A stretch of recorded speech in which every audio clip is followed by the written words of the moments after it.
Fala aí, fanático vascaíno, fanática vascaína. Bom encontrar você aqui nesta sexta-feira. Chega deixando o seu like, mãozinha que está aqui embaixo, que é muito importante. Comenta o nosso conteúdo, se você curte o canal. O momento do Vasco da Gama, a chegada do Felipe Loureiro para ser diretor técnico do Vasco, o potencial construtivo que avançou, reunião com o Coutinho, preparação para o jogo com o Palmeiras na próxima semana, tudo isso e muito mais agora, aqui no Fanático Vascaíno, que tem um vídeo muito importante. Acompanhe até o final. O professor José Humberto, advogado especialista em direito empresarial, já foi convidado nosso aqui no canal, pôs um vídeo que está sensacional para a gente poder entender mais da legislação, de como está a situação envolvendo a Câmara de Arbitragem da Fundação Getúlio Vargas e também o processo no Tribunal do Brasil, né? Porque a coisa vai expandir, vai sair do Rio de Janeiro e vai parar em Brasília, com certeza. Acompanhe até o final, mas já estou deixando na descrição do vídeo o link para você curtir completo o vídeo do professor José Humberto. Mas antes, vamos falar sobre Felipe Coutinho. Rolou uma reunião ontem com o presidente Pedrinho, avançou mais uma casinha. Sabe aquele joguinho que você vai avançando uma casinha, vai avançando devagar? Mas tudo ainda depende da rescisão com o Aston Villa, mais 2 anos de contrato, não é uma negociação fácil, mas o Coutinho quer ficar no Rio de Janeiro. Aliás, o Joel Silva, do Atenção Vascaínos, deu uma informação de que, inclusive, ele já teria matriculado os filhos na escola no Rio de Janeiro. Então, isso é mais um indício que ele por aqui quer ficar. Mas vai passar pela saída lá do clube inglês. Felipe Loureiro já foi anunciado pelo Vasco, já está trabalhando e vai ser uma peça importante fora de campo, fazendo o meio-campo, com a diretoria, Pedro Martins, Pedrinho, eu, Lúcio Barbosa, o CEO da SAF, com o técnico Álvaro Pacheco e os jogadores, um cara que conhece muito do Vasco, e espero que tenha êxito na função e que possa ajudar nesta próxima janela, porque ela já está aberta. Azevedo, não, é só 10 de julho. Claro que não. A diretoria precisa já trabalhar e já está fazendo. O próprio Felipe Coutinho é um movimento para reforçar o elenco do Vasco, mas não pode ser apenas o Felipe Coutinho. O Vasco não pode depender apenas de um reforço. O Vasco precisa de 5 reforços na próxima janela. 5 titulares, além do Felipe Coutinho, mais 4. Um lateral direito, um zagueiro, um volante e um atacante lado de campo. Até porque a tendência é que o David siga para a MLS, né? E ele não vem sendo utilizado. Não foi no primeiro jogo do Álvaro Pacheco por decisão técnica em relação ao contrato dele. A informação que eu recebi é que ainda falta muito para completar os tais dos 60% dos jogos que obriga o Vasco a comprá-lo, né, junto ao Internacional.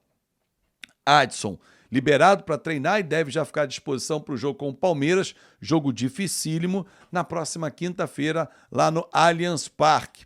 O Vasco que tem que dar a volta por cima e uma resposta ao seu torcedor já na próxima partida. E vou torcer muito para o Álvaro Pacheco mexer no elenco, né, mexer no time, principalmente, colocar um 4-4-2, fechar a casinha, o João Vitor está fora, cumpre suspensão, para que o Vasco tenha um importante resultado jogando lá em São Paulo.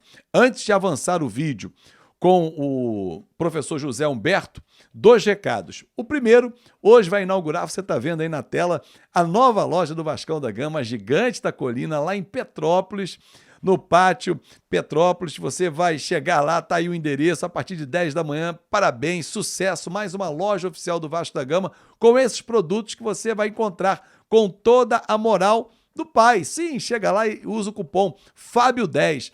Fábio10 lá em Petrópolis, na região serrana do Rio de Janeiro, tem a moral elevada. Ah, mas eu sou sócio do Vasco. Aí não é acumulativo, mas se não é, é o torcedor vascaíno. Fábio10 é o nosso cupom para você ganhar aí 10% de desconto na sua compra dos produtos oficiais do Vascão da Gama. Golaço, mais uma loja expandindo o Vasco, a Gigante da Colina de Petrópolis.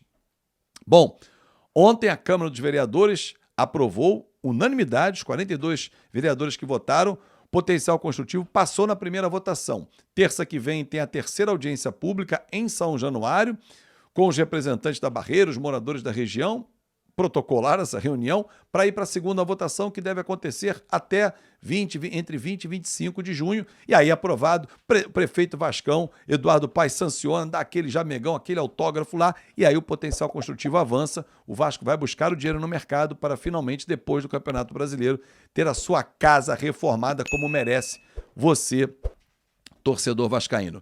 Deixou o seu like? comentando aqui, compartilhando, se inscreve no nosso canal, vai até o final, porque o professor José Humberto, advogado especialista em direito empresarial, que já esteve aqui no canal, uma entrevista muito boa, tem esse recado importante para você sobre problemas no tribunal, como é que está a situação envolvendo o 777 e o Vasco, Câmara de Arbitragem da Fundação Getúlio Vargas, que vai tocar esse negócio. Só um detalhe, conversei com o professor ontem e que me disse o seguinte: Fábio, se a decisão da Câmara acontecer desfavorável ao Vasco, ou seja, retomando as ações e o controle da SAF a 777, ela se sobrepõe à da Justiça, porque está previsto no contrato que, em caso de litígio, a Câmara de Arbitragem resolve. Mas ele vai explicar aí no vídeo, isso vai levar ainda um bom tempo, como na Justiça também. Então, enquanto isso, o presidente Pedro Paulo vai canetando tudo com o comando da SAF ao lado do Lúcio Barbosa. Se liga no que disse o professor José Humberto e também o vídeo completo está na descrição do vídeo. Vai lá no canal do homem, se inscreve porque o papo dele é fantástico. É uma aula bem tranquila para você ficar ligado. Um grande abraço e vai até o fim do vídeo. Tchau! Ainda no Tribunal de Justiça, desse indeferimento da liminar, dessa decisão que mantém o Clube Vasco no controle da SAF, cabe recurso, chamado de agravo interno. E a 777 está preparando esse recurso e protocolará, é notícia que temos, ainda nessa semana. O que é esse agravo interno para você entender? O desembargador deu a decisão falando, olha, indefira liminar, mantém o clube como o controlador dessa SAF. Esse agravo interno é um recurso que fará a revisão da liminar. Ele será apreciado não só por esse mesmo desembargador, mas por outros 2 desembargadores que estão ali na mesma turma julgadora. Farão a revisão dessa liminar. É o agravo interno que será julgado. O que pode acontecer neste caso? Se for provido esse agravo interno, alterará a decisão liminar do desembargador e devolverá o controle da SAF para a 777. Isso tudo nós estamos falando na liminar do recurso, porque o recurso prosseguirá no tribunal e ainda será julgado. A 777 responderá ao recurso, apresentará as contrarrazões, vamos colocar assim, que chamamos de contraminuta, e esse recurso ainda será julgado futuramente. Mas o que entrará em pauta primeiramente é esse agravo interno que questiona esse indeferimento da liminar, que em tese está questionando a urgência nessa decisão. Como houve urgência para tirar a 777, a 777 entende que o Tribunal de Justiça precisa dar urgência na revisão dessa decisão, mas que seja analisada pelos 3 desembargadores, já que a decisão foi monocrática, apenas por um desembargador, que mantém o Clube Vasco, no momento, como controlador dessa SAF. Esse é o cenário no Tribunal de Justiça do Rio de Janeiro. Tudo pode acontecer, correto? Mas, no momento, o Clube Vasco ainda é o controlador. Paralelo a isso, 4º ponto, o Vasco, o clube, como tem uma previsão no acordo entre Vasco e 777 que essas disputas devem ser submetidas à arbitragem lá na Fundação Getúlio Vargas, o que fez o Vasco? Protocolou, já entrou com o pedido de arbitragem na FGV.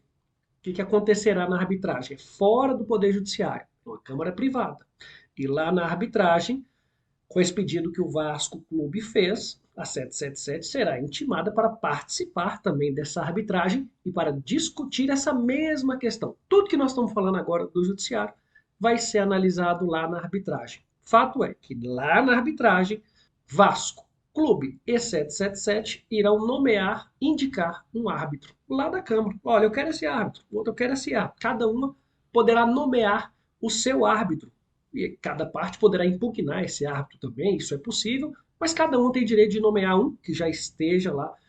Bem, pessoal, que são imparciais, que são especialistas, que entendem do assunto, ok? A Câmara é feita para isso. E um terceiro árbitro que não será escolhido pelas partes. Evidentemente que essa decisão da Câmara Arbitral, ela não poderá, né, ter uma decisão de empate, já que teremos 3, né, especialistas, que são 3 árbitros, que farão o julgamento deste caso. Então, será 3-0 ou 2-1. Essa será a decisão que acontecerá. Quando, professor? Não sabemos. Pode ser que nem termine ainda no ano de 2024. Olha que cenário complexo e instável que nós estamos vivendo. Nós temos a decisão de primeira instância da Justiça, que alterou o controle e passou para o Vasco Associação. Temos uma decisão liminar de segunda instância, que o desembargador mantém essa decisão de primeira instância e mantém o Clube Vasco como controlador. Teremos agora um recurso em segunda instância pedindo para rever essa liminar, para alterar o controle para a 777, ou retomar o controle pela 777. Esse mesmo recurso no tribunal ainda será julgado à frente, que poderá manter ou alterar o controle da SAF, ou seja, Clube Vasco ou 777. Mas, paralelo a isso, teremos a arbitragem fora da Justiça, que poderá manter ou alterar essa decisão judicial e valerá o que a arbitragem decidir como medida de urgência.